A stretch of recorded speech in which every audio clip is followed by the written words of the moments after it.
In this lesson, we introduce the concepts of the Bayesian information for the estimation of a random parameter, and we show how to use this information measure to determine a lower bound for the mean square error for any estimator of a random parameter. Well, for the estimation of a deterministic parameter, we began with either a probability density or a probability mass function that described how the unknown parameter A influenced the statistical model for an observation X. Now, when the parameter is modeled as a random variable, we'll think of this density or mass function as a conditional density or conditional mass function conditioned on the value for the random parameter. These functions, then, can be thought of as the conditional likelihood for the observation, conditional on the unknown parameter. In addition, we'll also have a prior distribution for the parameter that describes our statistical understanding of the random parameter before we make an observation of the data X. Now, for deterministic parameters, we associated the Fisher information with either the first moment of the second derivative of the log likelihood or the second moment of the first derivative. Now, with the random parameter, we could condition on the parameter and associate a conditional Fisher information where the expectation is over the random data but conditional on the parameter A. Now, this is the Fisher information we'd see for a random parameter, but now we think of the values the parameter takes as a random variable, so the Fisher information is a random quantity, this conditional Fisher information. Now, in a similar way, we could compute an information that we would associate with the prior, which is very similar in form to the conditional Fisher information. We might call this the random information. Well, then we could take the expected value for the conditional Fisher information relative to the prior for the parameter and add that to the random parameter information to determine the total information. And we'd call this the Bayesian information. And again, using a fairly straightforward application of the Cauchy-Schwarz inequality, we could derive a lower bound for the estimation mean square error, which is the reciprocal of the Bayesian information. Now, it's important to note that in a situation in which we could evaluate and analyze the conditional mean estimator, then the resulting mean square error would be the smallest possible value because the conditional mean estimator is the minimum mean square error estimator. The Bayesian lower bound is a substitute for situations when we cannot readily evaluate and analyze the conditional mean estimator. In addition, the Bayesian lower bound will often be lower than the mean square error for the minimum mean square error estimator, and in those cases the bound would not be tight. Nevertheless, it would provide a value for the mean square error for which no estimator could improve upon, and trends as the circumstances for the data collection change can often be seen in the Bayesian lower bound. Let's look at an example where the observation is a Gaussian random variable with an unknown variance, which we model as a parameter A.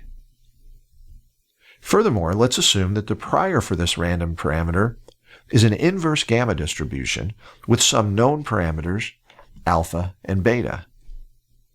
The mean for this distribution turns out to be proportional to beta and inversely proportional to alpha, as is the standard deviation. And for this distribution to have a mean, alpha must be greater than 1, and for this distribution to have a standard deviation, alpha must be greater than 2. So for our purpose, we'll assume that alpha is greater than 2. Here, for example, are the densities for alpha equal to 3 and beta equal to 1, 5, and 10. And here's an example where alpha is 6 and beta is 1, 5, and 10. Well, the conditional log likelihood is a function of the random observation, and the random parameter is negative 1/2 logarithm of a minus x squared over 2a plus some other terms that I've suppressed because they don't depend on the parameter a.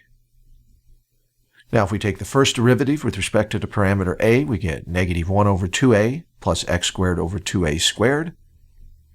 The second derivative gives us 1 over 2a squared minus x squared over a to the third. And then if we take the conditional expectation,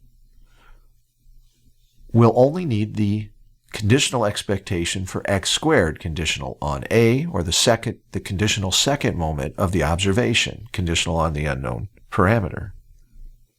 Well, this turns out to be equal to the unknown parameter, so the conditional expectation of the second derivative of the conditional log likelihood is -1 over 2a squared, where a is our unknown parameter.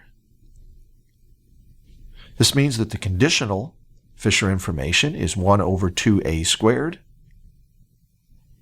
And now we could go look at the random information for the prior. Well, we begin by looking at the log prior, again suppressing terms that don't depend on the parameter. We'll get negative alpha plus 1 times the logarithm of a. The logarithm of e to the negative beta over a is just negative beta over a. If we take the first derivative, we get negative alpha plus 1 over a plus beta over a squared. The second derivative is alpha plus 1 over a squared minus 2 beta over a to the third. And now, to take the expectation, we'd need to know the expected value for 1 over a squared and 1 over a third. Well, using the inverse gamma distribution, we could work out the mathematics to find the expected value for 1 over a squared. Now, to solve that, the required integral, I used a symbolic integration tool in Mathematica, but any method, analytical or otherwise, would work. And the result should be alpha times 1 plus alpha over beta squared. Now, at this point, we can use this expected value to go find the expected value for the conditional Fisher information, since it depended on 1 over a squared. So the expected value for the conditional Fisher information is alpha times 1 plus alpha over 2 beta squared.